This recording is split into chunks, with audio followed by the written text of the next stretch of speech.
안녕하세요. 여러 사연 들으면서 저도 언젠가는 이야기할 소재가 있을까 싶었는데 얼마 전 돈 욕심에 눈이 먼 형님 덕분에 평범치 않은 사건이 생겨 이렇게 사연을 보내보게 되었어요. 당시에는 심각하기도 하고 걱정도 되었는데 지금에 와서 보니 어처구니 없기도 하고 큰일이 아니구나 하는 생각이 드네요. 저는 30대 후반 전업주부인데요. 결혼 생활을 해보니 남편과의 관계도 중요하지만 시댁과 사이가 틀어지거나 좋지 않은 집안들도 주변에 흔하게 보이더라고요. 그래서 결혼 초반에 걱정을 많이 했는데 걱정할 필요가 없게 만들어준 사람이 지금의 남편이에요. 신랑은 별 볼 일 없는 평범한 회사원이지만 막둥이로 사랑을 많이 받고 자라서인지 애교도 많고 저희 가정뿐 아니라 양가 가족들을 잘 챙기는 덕분에 저도 시댁에 적응을 잘할 수 있었어요. 더군다나 시어머님도 저를 많이 아껴주셔서 저도 시어머님을 친정엄마처럼 사랑하고 존경하게 되었어요. 시댁에 딸이 없어서인지 지금도 친딸과 엄마처럼 집에 자주 찾아뵙고 데이트도 많이 하고 있답니다. 또 대화가 많이 없는 친정도 저와 신랑이 있으면 웃음꽃이 끊이지 않을 정도로 신랑은 집안에 없어서는 안 될 고마운 존재가 되었답니다. 남편과 이런 결혼 생활을 하는 것이 제게는 더욱 꿈만 같은데요. 왜냐하면 제가 어릴 때 저희 집은 사정이 여의치 않아서 부모님은 서울로 돈을 벌러 가시고 저와 언니는 큰엄마 댁에 맡겨져 눈칫밥을 먹고 자랐어야 했기 때문이에요. 저희는 엄마 아빠의 사랑이 가장 필요한 나이에 관심과 사랑을 받지 못하고 바쁜 부모님의 뒷모습만 보며 일찍 철이 들었어야 했어요. 나이에 맞는 모습보다는 늘 어른스러운 척하며 지냈던 날들이 많았던 것 같아요. 큰엄마는 가뜩이나 삶이 힘들고 팍팍한 상황에서 저와 언니까지 맡게 되어 힘에 부치셨던 것 같아요. 그래서 저희 밥상에는 항상 콩자반이나 김 정도만 내어주시고 고기 반찬이나 계란말이 같은 음식은 자기 식구들에게만 몰래 내어주셨어요. 어린 마음에 그게 어찌나 서러웠던지 빨리 어른이 되어서 큰엄마 댁을 벗어나고 싶었어요. 사촌 언니도 저희를 밖에서 만나면 남을 보듯 무시했고 한 번은 거지자매 지나간다 라고 뒤에서 욕하는 것도 들었어요. 어린 마음에 했던 행동이었겠지만 그때를 생각하면 아직도 수치스러운 기분이 들어요. 저희는 화장실을 쓰는 것이나 잠자는 것까지 눈치가 많이 보였는데요. 큰엄마네 식구들이 화장실을 다 쓰고 난 뒤에 저희가 화장실을 쓰거나 등교하는 날은 무조건 새벽에 일어나 가장 먼저 조용히 씻고 나왔어야 했어요. 한 번은 추운 겨울이었는데 난방비를 아끼려 큰엄마네 가족들은 내복에 두툼한 이불을 온갖 방한용품들을 구비하셨는데 저희는 여름에 사용하던 이불을 그대로 써야 했어요. 어린 마음에 어찌나 서럽고 슬프던지 둘이 꼭 붙어 울면서 잠에 들었어야 했고요. 겨울 이불은 비싸니까 저희 자매에게는 줄 수 없으니 있는 이불을 덮으라고 하시더라고요. 지금 와서 생각해보면 어린 아이들에게 너무하셨던 것 같아요. 그렇게 고등학생이 되어 겨우 서울에 자리 잡으신 부모님과 함께 지낼 수 있게 되었지만 내 식구가 살 집과 생활비를 감당하기에는 빠듯하기는 마찬가지였어요. 그래도 큰엄마네 집을 떠나 부모님과 함께 살 수 있게 되어 저희는 너무너무 기뻤어요. 대학에 진학한 후 안 해본 알바가 없을 정도로 끊임없이 알바를 했어야 근근히 학자금을 마련할 수 있었고 가족들이 다 일을 했기 때문에 어릴 때부터 성인이 되어서까지 가족끼리 편하게 밥 한 끼 먹는 일이 거의 없었어요. 미래에 제 가정을 이루게 되면 가족들과 시간을 많이 보내고 사랑이 넘치는 가정을 꾸리는 것이 꿈이 되었어요. 그래서 저는 경제적인 뒷받침이 될 수 있도록 더 열심히 일하고 악착같이 돈을 모았어요. 그러던 중 친구의 소개로 남편을 만나게 되었는데 온갖 고생하며 서럽게 자란 저와는 달리 남편은 누가 봐도 사랑을 많이 받고 자란 막내 아들 티가 났어요. 저랑은 다른 세계의 사람 같던 남편에게 끌려 연애를 시작했고 남편도 생활력이 강하고 싹싹한 제 모습이 마음에 들었다고 하더라고요. 그렇게 약 4년이란 시간 동안 남편과 연애를 했고 연애 기간 동안 누구보다 사랑받는 여자가 될 수 있게 해주었어요. 그리고 한결같이 저와의 시간도 가족들과의 시간도 소중하게 여기는 남편의 가정적인 모습을 보게 되었는데요. 만약 이 사람과 가정을 꾸린다면 내가 꿈꾸던 가정을 이룰 수 있겠다는 확신이 들어 4년 연애 끝에 결혼을 결심하게 되었어요. 그렇게 결혼을 결심한 뒤 우연히 남편을 소개해줬던 친구를 통해 남편의 집안이 제가 생각한 것보다 훨씬 부유하다는 것을 알게 되었어요. 사실 괜찮은 정도라고는 알았지만 경제력으로 동네에서는 꽤나 유명한 모양이었어요. 그에 반해 저희 집은 그때까지도 살림이 여의치 않아 저의 결혼식까지 부담스럽게 생각하셨어요. 혼수나 예단을 그때 당시에는 지금처럼 생략하는 분위기가 아니었기 때문에 부모님도 걱정이 되셨나 봐요.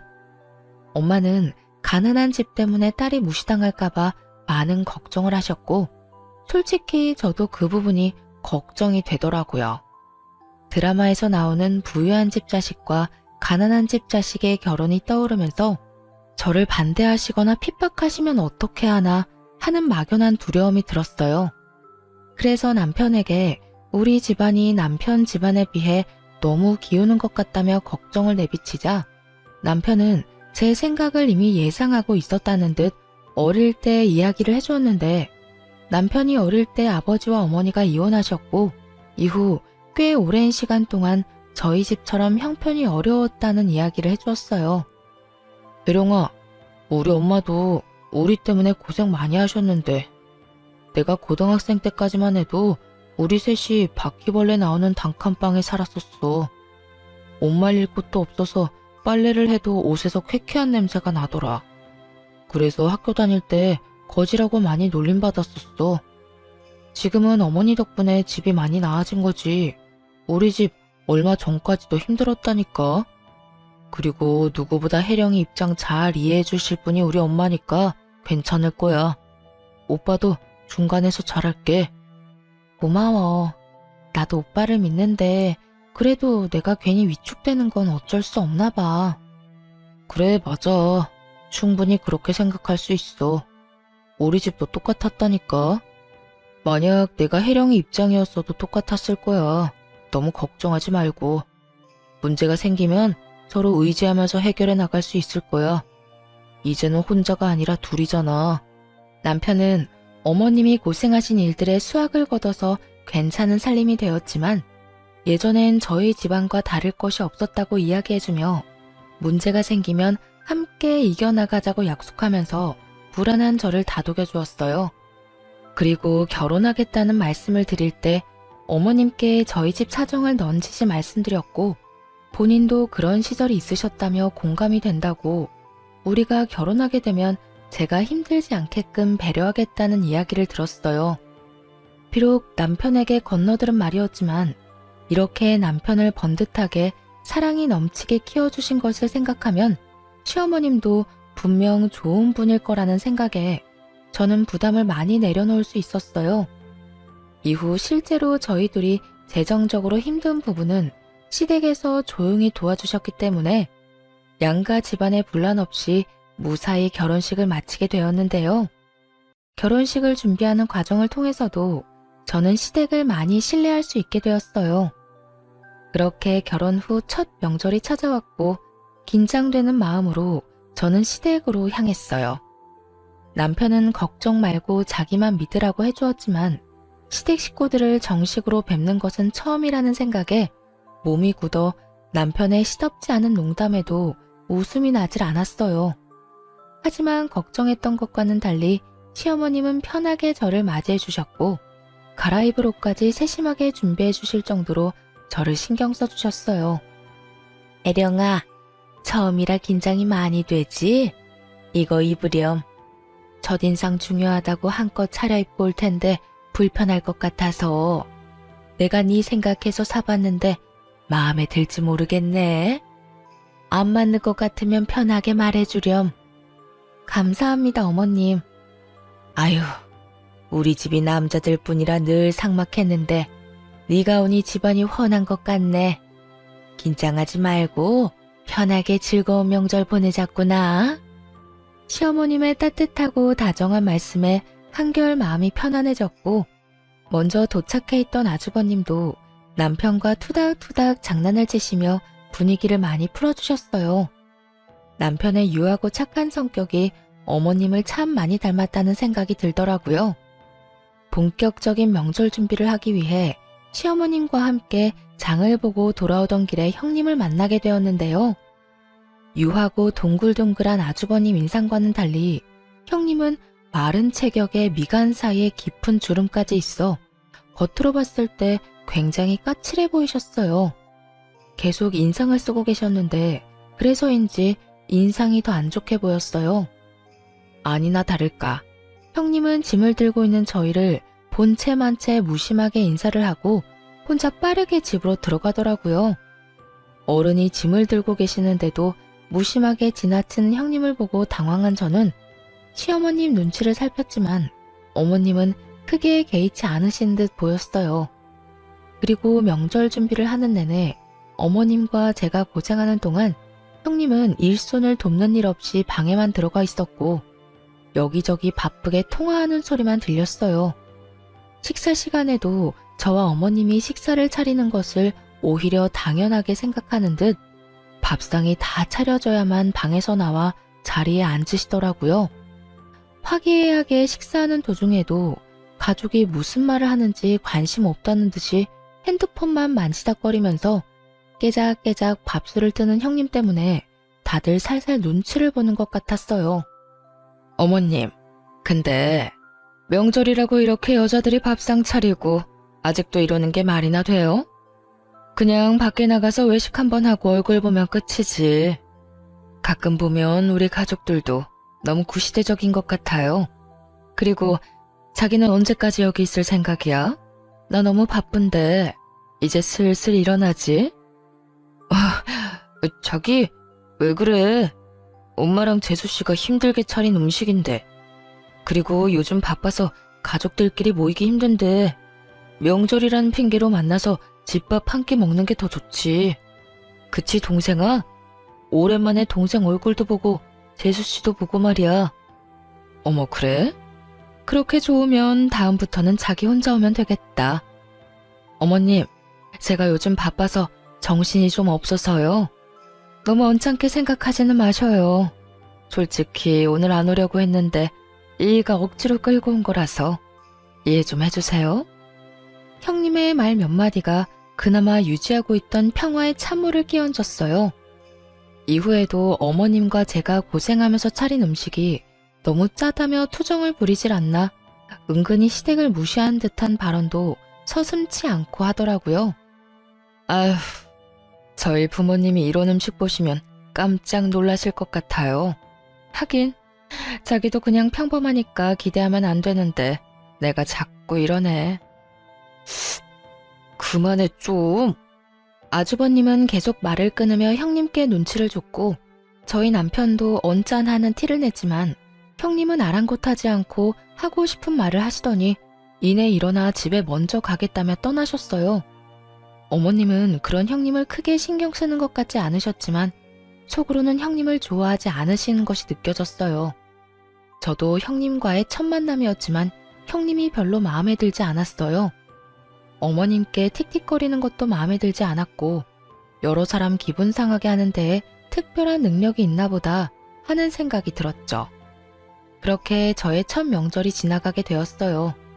긴장했던 것이 무한할 정도로 시댁 식구들이 저를 편안하게 해주셔서 앞으로는 걱정할 필요가 없겠다는 생각이 들었어요. 어머님도 주차장까지 배웅을 나와주시고 집에서 먹을 반찬이나 음식을 바리바리 싸주셨어요. 저는 괜찮다고 손사래를 쳤지만 완강한 어머님에 받아올 수밖에 없었어요. 차를 타고 돌아오는 길에 남편에게 들어보니 아주버님도 남편과 같이 평범한 회사원이라고 하더라고요. 반면 형님은 잘 나가는 치과 의사였기 때문에 이전에도 형님이 아주버님을 무시하는 일이 많았대요. 그래서 시댁에 와서도 손에 물 한 방울 묻히지 않으려고 한다는 거예요. 어머님과 남편은 아주버님 입장을 생각해서 형님을 참고 있고 아주버님도 그 상황을 잘 알아서 웬만하면 형님을 집에 잘 데려오지 않으려고 하는데 저희가 결혼하고 보내는 첫 명절이라 얼굴이라도 같이 봐야겠다는 생각에 형님을 억지로 데리고 온 것이었어요. 형님이 떠난 후 아주버님은 어머님께 죄송하고 저희에게도 미안하다고 말씀하셨지만 저희는 오히려 아주버님이 걱정될 뿐이지 마음 쓰지 마시라고 말씀드렸어요. 그렇게 명절이 무사히 끝나고 아주버님 내외 일로 속상하셨을 어머님의 마음을 풀어드리고 싶었던 저희 부부는 어머님을 모시고 가까운 근교로 식사를 하게 되었는데요. 바람을 쐬는 동안 어머님께서 어려운 시절에 있었던 일들을 말씀해 주셨어요. 어머님도 홀로 자식 둘을 키우시면서 사기를 당하기도 하고 사업이 망해 모아놓았던 돈도 다 잃어보고 빚더미에도 앉아보는 등 힘든 일들이 정말 많으셨더라고요. 이야기를 듣는 저와 남편의 눈시울이 금세 붉어지자 어머님은 늙은이 이야기 듣고 울지 말라며 지금은 이렇게 번듯하게 아들 둘 키워 잘 살고 있지 않냐며 다 지난 일인데 괜히 이야기를 꺼냈다며 여유롭게 웃으셨어요. 어머님이 겪으셨던 일에 비하면 저의 일화는 아무것도 아니지만 어릴 때 큰엄마네 얹혀 살았던 일들과 집안이 기울어 힘들었던 이야기를 꺼냈고 어머님 눈에도 어느새 눈물이 맺히셨어요. 그러면서 말해주신 말들이 저에겐 참 힘이 되더라고요. 그런 일들이 있을 때 잘 버티면 이상하게 좋은 일이 오더구나. 힘든 일 이후에는 꼭 좋은 일이 오니까 혜령이 너도 앞으로는 좋은 일들만 가득할 거야. 저는 어머님의 말씀에 감동을 받아 참았던 눈물이 왈칵 났어요. 그 대화를 계기로 어머님과 저의 사이는 더욱 가까워지게 되었고 저에게 그날은 어머님께 따뜻한 사랑을 받았던 추억으로 오래도록 기억되는 날이 되었어요.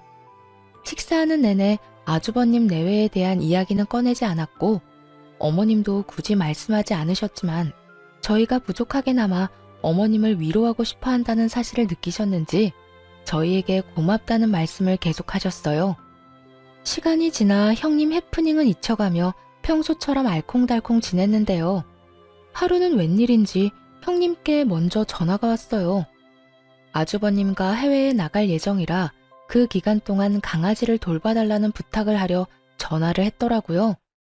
저는 그다지 내키지 않았지만 평소 강아지를 좋아했고 아주버님을 생각해 형님 내외의 여행 기간 중 저희 집에서 강아지를 돌보기로 했어요. 남편과 함께 매일 강아지를 산책시키고 목욕도 시켜주면서 나름 재미있는 시간을 보냈던 것 같아요. 형님 내외가 여행해서 돌아오는 날, 역시나 저희의 예상대로 아주버님 혼자 강아지를 데리러 저희 집에 오셨어요. 오랜만에 뵙는 아주버님과 여행 이야기도 들을 겸 차를 한 잔 내어오는데 아주버님께서 형님과 이혼을 하고 싶다는 말씀을 조심스럽게 하셨어요. 나 정말 아내랑 이혼하려고. 재수 씨는 앞에서 이런 이야기해서 부끄럽네요. 아주버님, 그런 말씀 마세요. 서로 맞지 않으면 이혼하는 거죠. 요즘 세상에 그런 게 부끄러운 일인가요? 오히려 합리적이고 좋은걸요. 그렇게 말해주니 고맙네요. 민호야, 네가 결혼을 참 잘했다. 나는 아내 때문에 어머니께 걱정만 끼쳐드린 것 같은데 재수 씨는 항상 우리 어머니께도 너무 잘해주시고 우리 민호한테도 잘하고 항상 고마워요, 재수 씨. 별 말씀을요. 시댁에서 너무 잘해주셔서 오히려 제가 감사한걸요. 아주버님은 형님과 더 이상 같이 사는 것은 의미가 없는 것 같아 여행 중에 이혼을 요구했지만 형님은 아주버님과 이혼을 하지 않겠다고 했대요. 그 이유는 다름 아닌 돈 때문이었는데요. 시댁이 부유하다는 것은 알았지만 실제로 시어머님은 꾸준한 부동산 경매로 자산을 불려오셨고 가지고 계신 부동산만 수십 채라고 들었어요. 상가 건물만 5채가 넘는다는 이야기를 들었지만 구체적으로 자산의 규모가 어느 정도인지는 정확히 알지 못했는데요. 이 사실을 대략 알고 있던 형님도 시어머니가 돌아가시게 되면 어머님 유산이 대부분 아주버님께 올 것이라고 생각했고 유산을 받은 이후에 이혼하게 되면 위자료를 한 푼이라도 더 받을 수 있을 거라는 생각에 이혼하지 않겠다고 버티고 있는 것이었어요. 평소 형님이 가정주부인 저를 무시하는 이유도 별 볼 일 없는 가난한 집안 출신이기 때문에 애초에 어머님 성에 차지 않을 것이라 생각했기 때문이었어요. 그 사실을 알게 된 저희 신랑은 화가 머리끝까지 차올라 당장이라도 형님 병원에 찾아가 당장 이혼하라고 말하겠다며 난리쳤지만 아주버님과 형님의 일이니까 우리가 선뜻 나서지 말자고 말려 겨우 마음을 가라앉혔어요.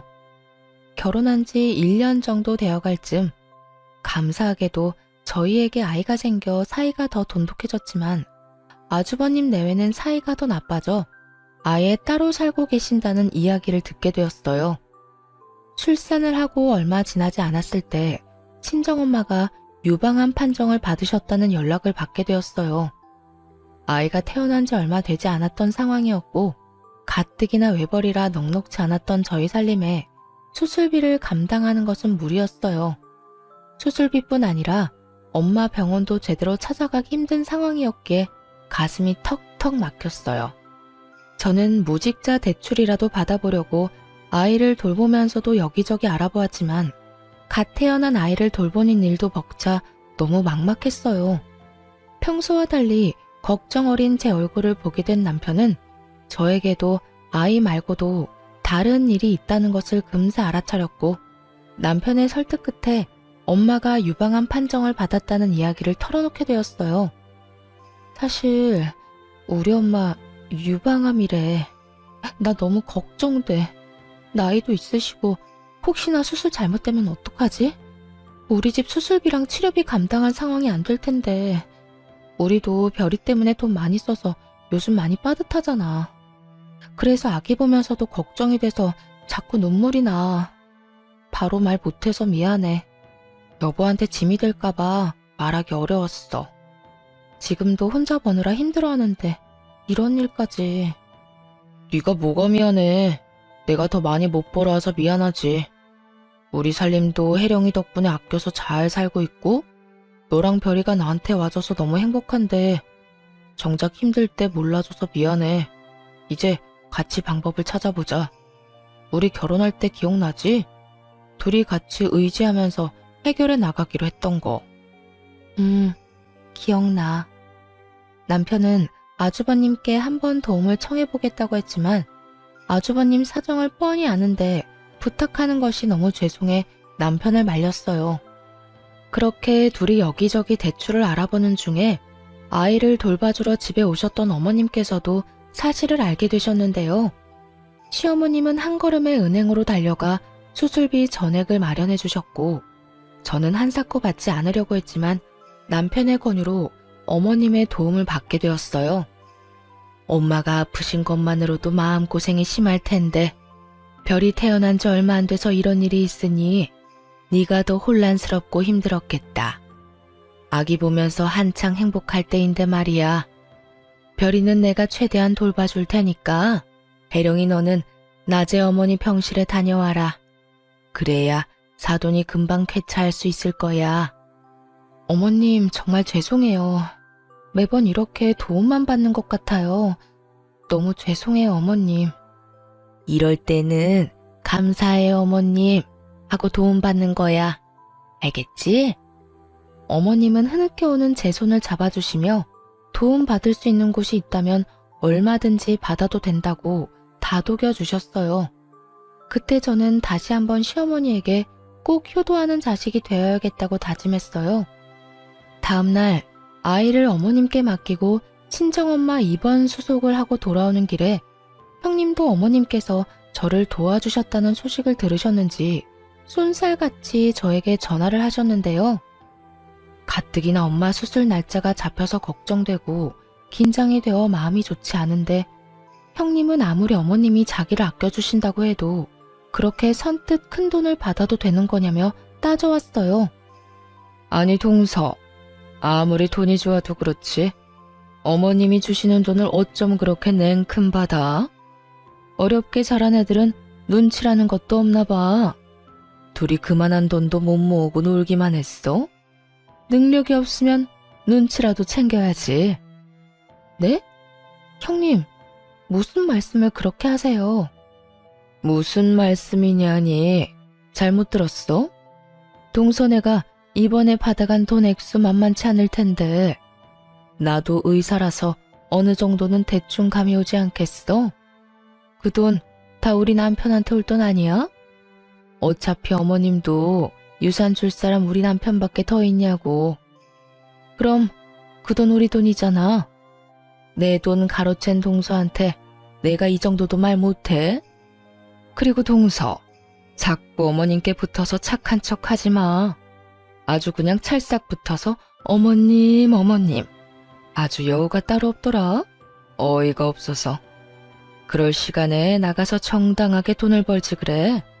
어머님이 이번엔 불쌍해서 도와주신 거니까 다음에 또 손 벌릴 궁리하지 말라는 말이야. 알았어? 그리고 이번에 돈을 받았다고 해서 어머님 유산이 저희 부부에게 갈 거라고 착각하지 말라고 하더라고요. 형님의 말도 안 되는 억지와 폭언에 저는 너무 어이가 없었어요. 계속 듣다 보니 아무리 손윗 사람이라도 선을 넘었다는 것은 말해줘야겠다는 생각이 들어 한마디 했습니다. 형님은 상도덕도 없어요?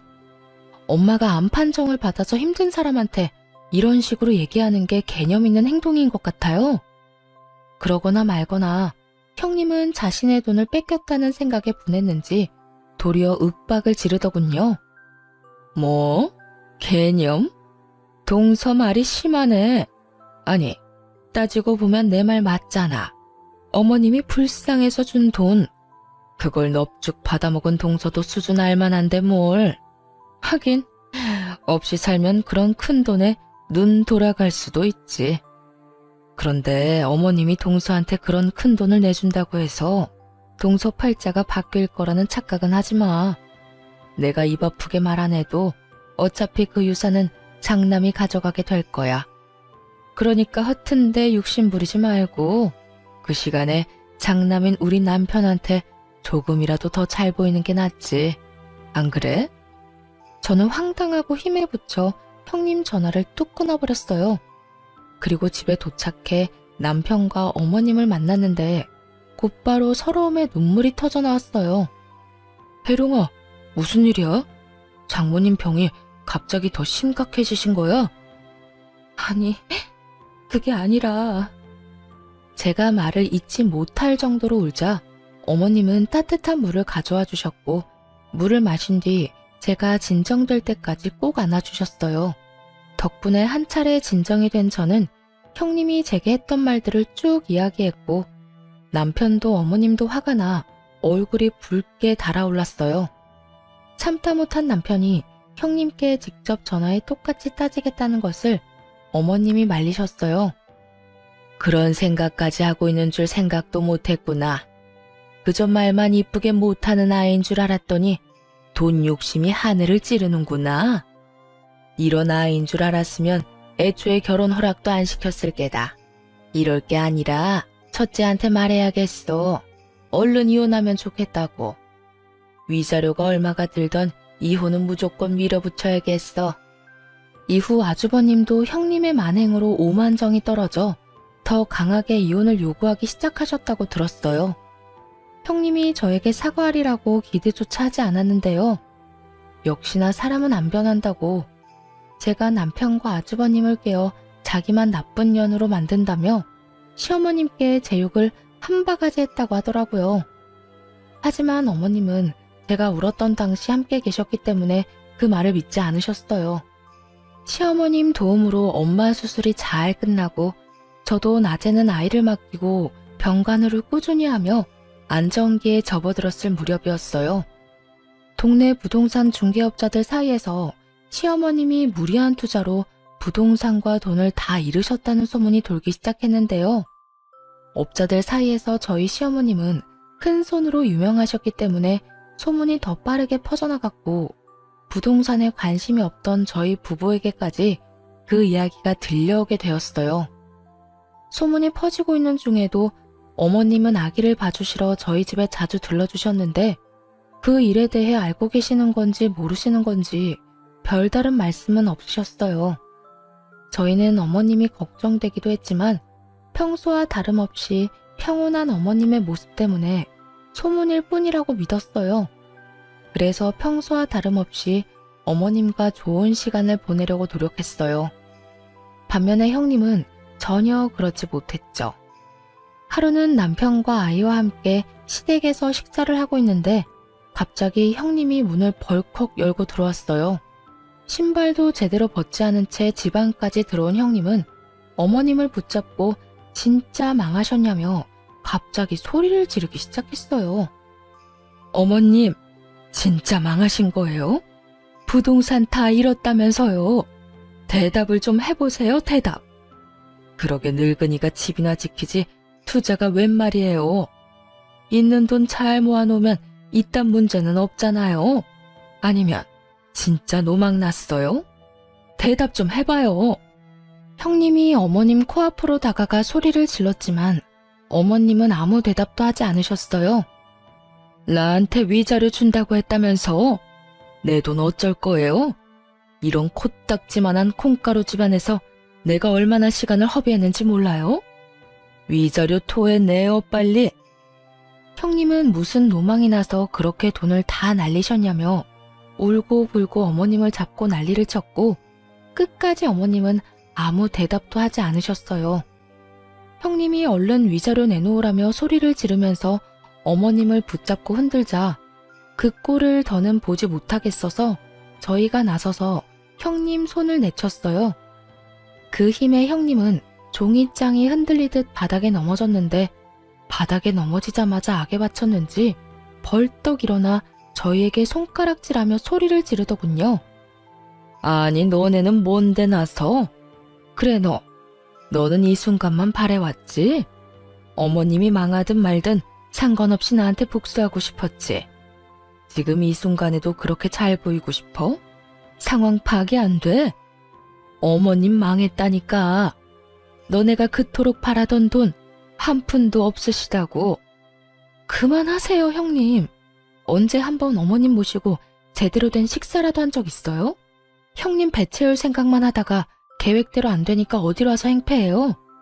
설사 어머님이 망하셨다고 해도 사랑하는 가족이고 집안의 어른이세요. 이런 식으로 와서 울고불고 난리치는 게 맞아요? 의사라면서요. 많이 배웠다면서요. 이게 많이 배운 사람이 할 행동이에요. 너 이게 뭐라고? 말 다 했어? 보자 하니까 무식한 게 끝도 없이 기어오르네. 네 위치를 알고 말해. 너도 지금 윗사람한테 대드는 거 아니야? 아, 지금 또 기회다 하고 여우짓 하는 거지?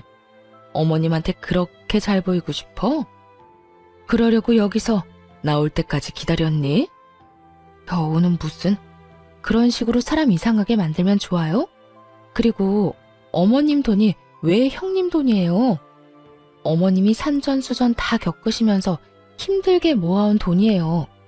형님이야말로 어머님에 대해 아무것도 모르고 우리 집안에 아무 공헌도 안 해놓고 그 돈이 형님 돈이라고 우기는 게 그게 바로 거짓인 바 아니에요? 도대체 뭘 안다고 소리를 질러요? 어른 앞에서 악지르고 떼쓰고 나이 먹고 부끄러운 줄 아세요? 자꾸 저보고 무식하다고 하시는데 진짜 무식한 건 형님이에요. 뭐라고? 너 지금 나이 먹고 부끄러운 줄 알라고? 무식하다고? 말 다 했어? 말 다 했냐고? 그러든 말든 너가 무슨 상관인데 난리야? 그만하시고 저도 형님처럼 막무가내로 나가기 전에 당장 이 집에서 나가요. 내가 여기서 왜 나가? 씨. 늘 조용하고 소극적이던 제가 강하게 나오자 당황한 형님이 머뭇거렸고 그러던 찰나 남편이 나서서 형님을 집 밖으로 끌어내 쫓아버렸어요. 형님은 끌려가면서도 소리를 버럭버럭 지르고 안간힘을 썼지만 워낙 마른 몸짓이라 남편이 손쉽게 끌고 나가더라고요. 그 모습이 너무 볼품없어 꽤 우스꽝스럽기도 했어요. 이후에도 씩씩대며 흥분하는 저희 부부를 오히려 어머님께서 담담하게 진정시키셨어요. 어머님은 아주버님이 괜히 속만 끓을 테니 형님이 왔었다는 것을 알리지 말라고 하셨지만 저희는 아주버님도 아셔야 문제를 해결하실 수 있다고 어머님을 설득해 아주버님께 있었던 상황을 알려드렸어요.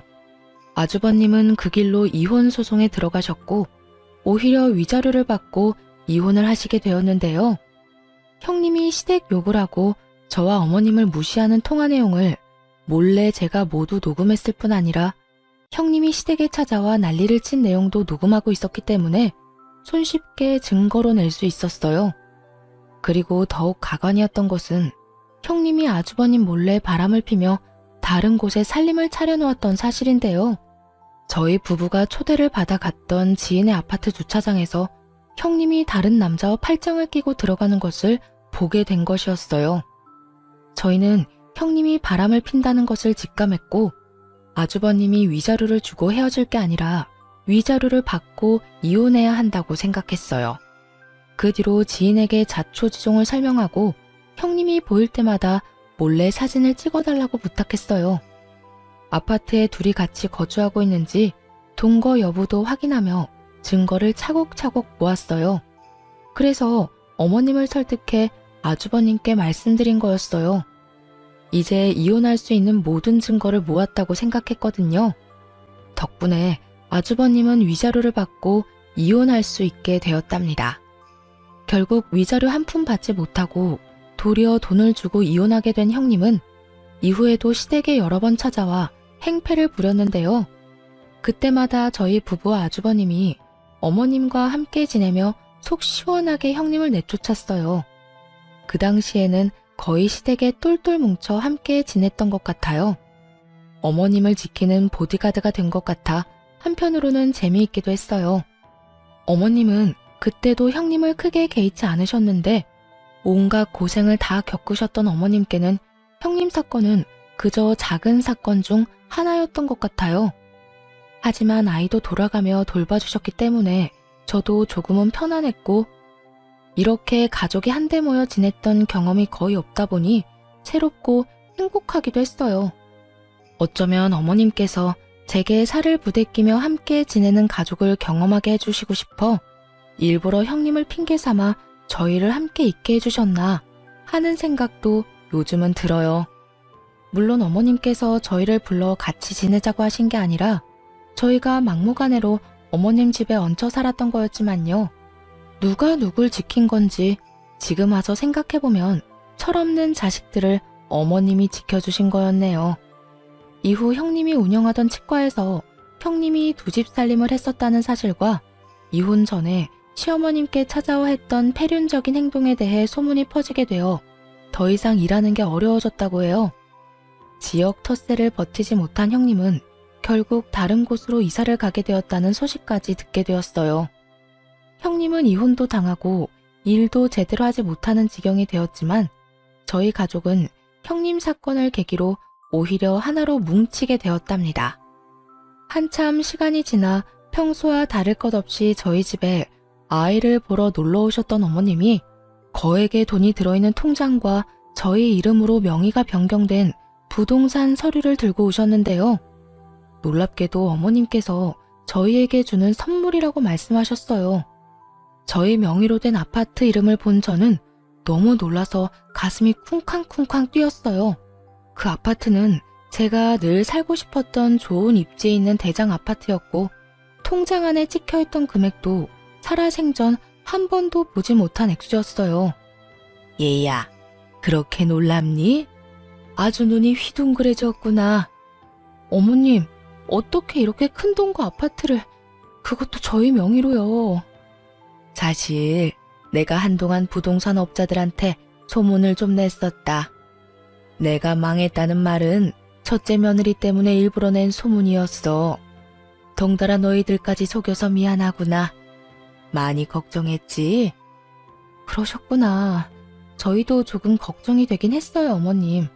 하지만 어머님이 평소와 같으시니까 소문을 믿지 않고 있었어요. 만약 무슨 일이 있으셨으면 저희한테 먼저 이야기해 주셨을 거라 생각했거든요. 그래, 너희 말이 맞아.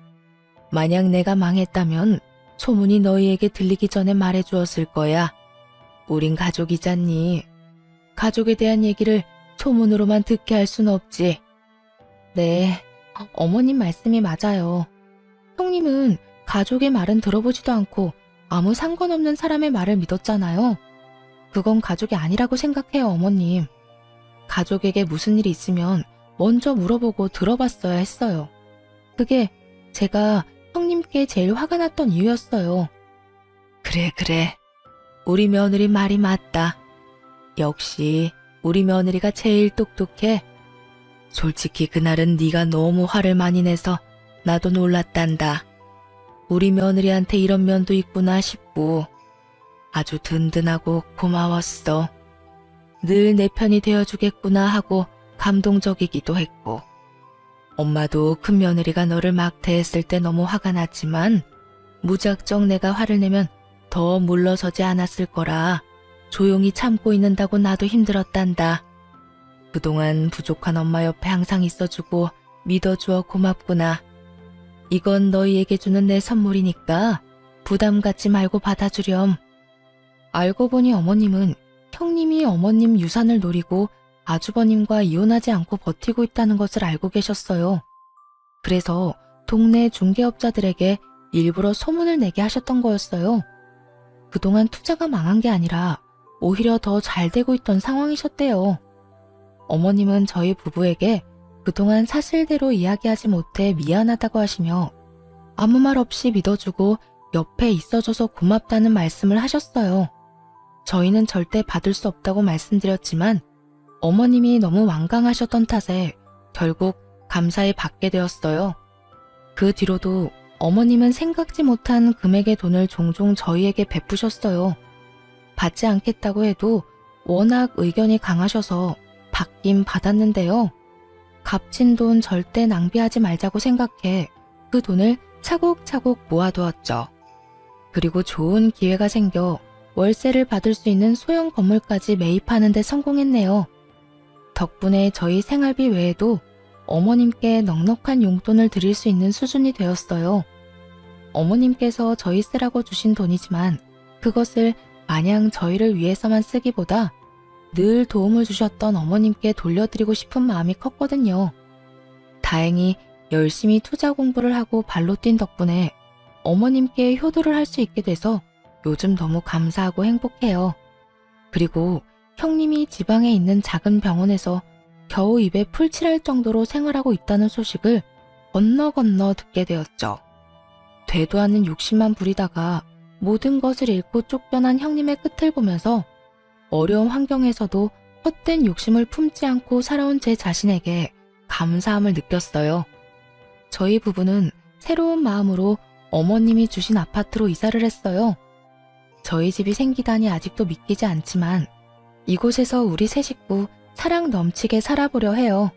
그리고 여전히 시댁 식구들과는 화목하게 지내며 재미있는 나날을 이어가고 있어요. 얼마 전에도 다 같이 모여 맛있는 음식과 영화를 보며 시간을 보냈는데요.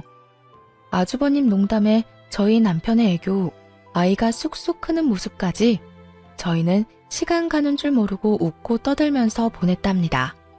지금은 경제적인 것보다 제가 꿈꾸고 바래왔던 따뜻하고 사랑이 넘치는 가정을 이루게 된 것이 저에게는 가장 큰 선물이 아닐까 생각해봐요. 생각해보니 어머님이 저에게 하셨던 말씀처럼 힘든 시기 후에 좋은 일이 찾아왔네요. 여러분도 힘든 시간을 보내고 계신다면 곧 좋은 일이 올 거라고 말씀드리고 싶어요. 긴 사연 들어주셔서 감사합니다. 모두 사랑하는 가족들과 행복한 시간